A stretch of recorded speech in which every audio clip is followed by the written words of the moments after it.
Pirmā vēstule korintiešiem, 16. nodaļa. Bet par ziedojamām dāvanām svētajiem, kā es to esmu iecēlis Galatijas draudzēs, tāpat dariet jūs arī dzan. Katrā pirmajā nedēļas dienā, lai ik viens no jums pie sevis paša, ko labu noliek un sakrāj, cik viņš spēj, lai dāvanas nav jāsalasa tikai tad, kad es nākšu. Un kad es nonākšu, tad tos, ko būsit izraudzījuši par derīgiem, ar vēstulēm sūtīšu jūsu dāvanas nonest uz Jeruzalemi. Bet ja arī dzan būtu vērts, ka arī es tur noeju, tad tie man var nākt līdzi. Bet pie jums es nākšu, kad Maķedoniju būšu izstaigājis, jo es gribu iet caur Maķedoniju. Un varbūt, ka es pie jums kādu brīdi palikšu, vai arī mitīšu pa ziemu, ka jūs mani pavadāt, kurp es noiešu. Jo tagad es jūs negribu redzēt tikai garām iedams, bet ceru kādu laiku pie jums palikt, ja tas kungs to vēlēs. Bet Efesā es palikšu līdz vasarsvētkiem, jo man lielas un plašas durvis ir atvērtas, un pretinieku ir daudz. Un kad Timotejs nāk, tad pielūkojiet, ka tas pie jums ir bez bailēm, jo viņš strādā tā kunga darbu, tāpat kā es.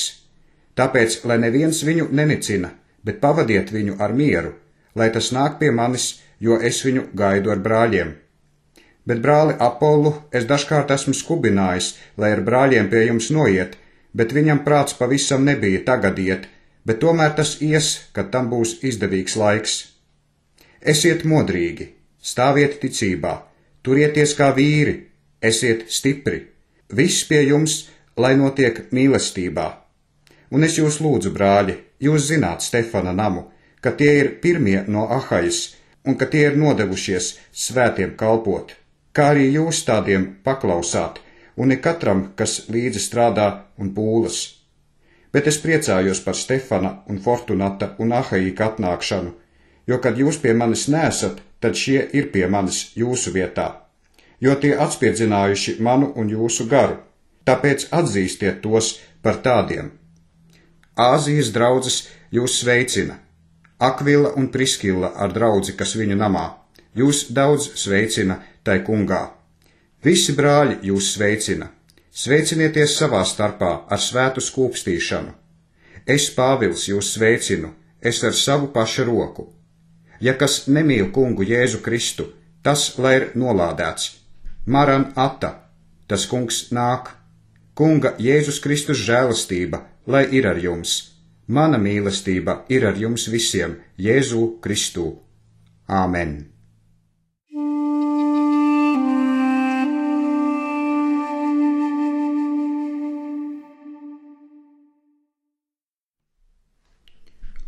Otra ķēniņa grāmata, 12. un 13. nodaļa. Jehus 7. gadā Joass kļuva par ķēniņu un valdīja 40 gadus Jeruzalemē, un viņa mātei bija vārds Cibea no Bēršebas. Un Joass darīja, kas tam kungam Jahvem labi patika, visu savu mūžu, kamēr priesteris Jojada viņu mācīja. Tikai kalnu altāri netapa nopostīti, jo ļaudis upurēja un kvēpināja vēl uz kalnu altāriem. Un Joass sacīja uz priesteriem: visu naudu, kas top dota Dievam par godu un nāk tā kunga Jahves namā, naudu, kas nāk no galvām, visu naudu, ko spriež par dvēseli, un visu naudu, ko dod no labprātības tā kunga Jahves namā, to priesteriem būs ņemt ik katram no sava pazīstama, un tiem būs izlabot nama plīsumus visur, kur tie plīsumus atrod. Un notikās ķēniņa Joasa 23. gadā, ka priesteri nebija labojuši nama plīsumus. Tad ķēniņš Joass aicināja priesteri Jojadu un citus priesteļus, un uz tiem sacīja: kāpēc jūs nelabojat nama plīsumus? Un jums vairs nebūs ņemt naudu no saviem pazīstamiem, bet to nodot nama plīsumiem. Tad priesteri bija mierā, naudas no ļaudīm vairs neņemt, nedz nama plīsumus izlabot. Un priesteris Jojada ņēma šķirstu un ielurba tā vākā caurumu, un to lika sānis altārim pa labo roku. Kad kāds nāca tā kunga Jahves namā, tad priesteri, kas slieksni sargāja, tur ielika naudu, ko ienesa tā kunga Jahves namā. Kad redzēja daudz naudas šķirstā esam, tad ķēniņa rakstvedis un augstais priesteris nāca un sasēja un skaitīja naudu, ko atrada tā kunga Jahves namā. Un tie naudu ieskaitīja rokā darba uzraugiem, kas bija iecelti pār tā kunga Jahves namu. Un tie to izdeva amatniekiem un nama būvētājiem, kas pie tā kunga Jahves nama strādāja, un mūrniekiem un akmeņu cirtējiem pirkt kokus un cirst akmeņus, izlabot tā kunga Jahves nama plīsumus un izdot par visu, kas bija vajadzīgs, izlabot tā kunga Jahves namu. Bet sudraba kausus, nažus, bļodas, taures un visādas zelta un sudraba lietas tā kunga Jahves namam netaisīja no naudas, ko sanesa tā kunga Jahves namā, bet tie to deva strādniekiem, izlabot ar to tā kunga Jahves namu. Un atbildību neprasīja no vīriem, kam nauda bija dota, to dot strādniekiem, bet tie to darīja uzticībā. Nauda no noziegumu upuriem un nauda no grēku upuriem netapa nesta tā kunga Jahves namā, tā nācās priesteriem. To brīdi Hazaēls, sīriešu ķēniņš, cēlās un karjoja pret Gatu un to ieņēma, un Hazaēls griezās iet pret Jeruzalemi. Tad Joas, Jūdas ķēniņš, ņēma visas svētās dāvanas, ko viņa tēvi Jehošafats un Jehorams un Ahazija, Jūdas ķēniņi, Dievam bija dāvinājuši. Arī dāvanas, ko viņš pats bija devis, un visu zeltu, kas atradās tā kunga Jahves namā un pie ķēniņa nama mantām, un to sūtīja Hazaēlam, sīriešu ķēniņam. Tad šis aizgāja no Jeruzalemes. Un kas vēl par Joasu stāstāms, un viss, ko viņš darījis, tas ir rakstīts Jūdas ķēniņu laiku grāmatā.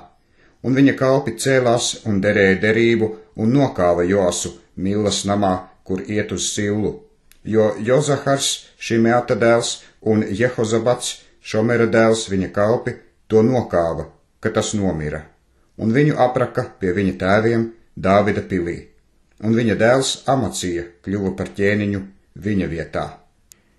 Joasa, Ahazijas dēla, Jūdas ķēniņa 23. gadā, Jehoahas, Jehus dēls, kļuva par ķēniņu pār Israēlu, un valdīja Samarijā 17 gadus. Un viņš darīja, kas tam kungam Jahvem nepatika, jo viņš sekoja Jerobeāma, Nebata dēla grēkiem, kas Israēlu paveda uz grēkiem, no tiem viņš neatstājās. Tad tā kunga Jahves bardzība iedegās pār Israēlu, un viņš tos nodeva rokā Hazaēlam, sīriešu ķēniņam, un Benhadadam, Hazaēla dēlam, visu to laiku. Bet Jehoahas pielūdza tā kunga Jahves vaigu, un tas kungs Jahve to paklausīja, jo viņš uzlūkoja spaidus, ar ko sīriešu ķēniņš Israēlu spaidīja. Un tas kungs Jahve Israēlam deva glābēju, ka tie izglābās no sīriešu rokas, un Israēla bērni dzīvoja savās teltīs kā iepriekš. Taču tie neatstājās no Jerobeāma nama grēkiem, kas Israēlu bija pavedis uz grēkiem, bet staigāja tajos. Pat Aštarte palika Samarijā, jo no Jehoahaza ļaudīm vairāk nebija atlikuši nekā 50 jātnieku, 10 ratu un 10 000 kājnieku, jo Sīrijas ķēniņš tos bija nokāvis un tos darījis kā saminamus pīšļus. Un kas vēl par Jehoahazu stāstāms un viss, ko viņš darījis, un viss viņa spēks, tas ir rakstīts Israēla ķēniņu laiku grāmatā. Un Jehoahaz aizmiga pie saviem tēviem un tapa aprakts Samarijā, un viņa dēls Jehoas kļuva par ķēniņu viņa vietā. Joasa, Jūdas ķēniņa 37. gadā, Jehoas, Jehoahaza dēls, kļuva par ķēniņu pār Israēlu Samarijā un valdīja 16 gadus. Un viņš darīja, kas tam kungam Jahvem nepatika. Viņš neatstājās no visiem Jerobeāma Nebata dēla grēkiem, kas Israēlu bija pavedis uz grēkiem, tajos viņš staigāja. Un kas vēl par Jehoasu stāstāms, un viss, ko viņš darījis, un viss viņa spēks, kā viņš karjojas pret Amaciju, Jūdas ķēniņu, tas ir rakstīts Israēla ķēniņu laiku grāmatā. Un Jehoas aizmiga pie saviem tēviem, un Jerobeāms sēdās viņa goda krēslā, bet Jehoas Samarijā tapa aprakts pie Israēla ķēniņiem. Un Elīša sasirga ar slimību, ar ko tas arī nomira, un Jehoas Israēla ķēniņš nogāja pie tā un raudāja viņa priekšā un sacīja: mans tēvs, Israēla rati un viņa jātnieki. Un Elīša uz to sacīja: dabūj stopu un bultas. Un viņš tam dabūja stopu un būtas. Tad viņš sacīja uz Izraēla ķēniņu: uzvelc stopu ar savu roku, un tas uzvilka ar savu roku. Un Elīša lika savu roku uz ķēniņa rokas un sacīja: atver logu pret austrumiem, un viņš to atvēra. Un Elīša sacīja: šauj, un viņš šāva. Tad viņš sacīja: tā ir tā kunga Jahves glābēja būta pret sīriešiem, jo tu kausi sīriešu Safekā, tiekams tu tos izdeldēsi. Pēcāk viņš sacīja: ņem būtas, un kad tas tās ņēma, tad viņš sacīja uz Izraēla ķēniņu: sit zemi, un viņš sita 3 reizes un apstājās. Tad Dieva vīrs par to apskaitās un sacīja: ja tu būtu 5 vai 6 reizes sitis, tad tu sīriešus būtu kāvis līdz izdeldēšanai, bet tu sīriešus kausi tikai 3 reizes. Un Elīša nomira un to apraka, kad moabiešu sirjotāji gada sākumā ielauzās zemē. Un notikās, kad tie pat vienu vīru gribēja aprakt, redzi, tad tie ieraudzīja kaļapulku un iemeta vīru Elīšas kapā, un kad vīrs dabūja aizskart Elīšas kaulus, tad tas tapa dzīvs un cēlās uz savām kājām.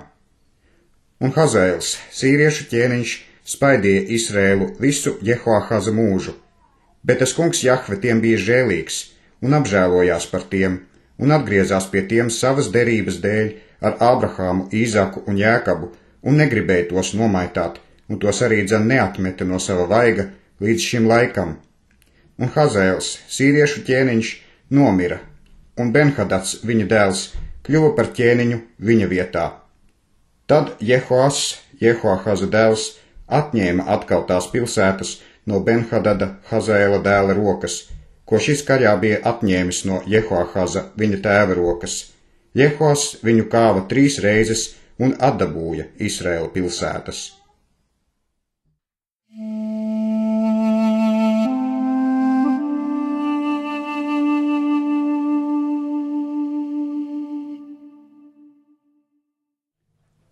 Mihas grāmata, 3. nodaļa. Un es sacīju: klausieties jau, Jēkaba virsnieki un Izraēla nama valdnieki, vai jums nevajadzētu zināt patiesību? Jūs ienīstat labu un mīļojat ļaunu, jūs tiem noplēšat ādu un gaļu no viņu kauliem. Tiešām tie ir, kas ēd manu ļaužu gaļu, un tiem nodīrā ādu, un satriec viņu kaulus un pa gabaliem saliek tā kā podā un kā gaļu katlā. Tad tie brēks uz to kungu Jahvi, bet viņš tos nepaklausīs. Viņš tanī laikā savu vaigu no viņiem apslēps, tā kā viņu darbi bijuši ļauni. Tā saka Jahve, tas kungs, pret praviešiem, kas manus ļaudis maldina, kas izsauc mieru, kad viņu zobiem ir ko kost, bet kas viņiem nekā nedod mutē, pret to viņi sludina karu. Nakts pār jums metīsies parādību vietā, un tumsa būs pār jums zīlēšanas vietā, un saule noies pār šiem praviešiem, un diena taps melna pār viņiem, un pareģi taps kaunā, un zīlnieki nosargs, un tiem visiem būs aptīt savu muti, jo Dieva atbildes nebūs. Bet es esmu pilns spēka no tā kunga Jahves gara, un pilns tiesas un sirds drošības, pasludināt Jēkabam viņa pārkāpumus un Izrēlam viņa grēkus. Klausiet jau šo Jēkaba nama virsnieki un Izrēla nama valdnieki, kam taisnība ir riebīga un kas pārgrozāt visu patiesību, un uzceļat Ciānu ar asinīm un Jeruzalemi ar netaisnību. Tās virsnieki tiesā par dāvanām, un tās priesteri māca par algu, un tās pravieši zīlē par naudu. Tomēr tie paļaujas uz to kungu Jahvi un saka: vai tas kungs Jahve nav mūsu vidū? Mums ļaunums neuzies. Tāpēc jūsu dēļ Ciāna taps arta kā tīrums, un Jeruzaleme kļūs par akmeņu kopu, un šā nama kalns par meža kalnu.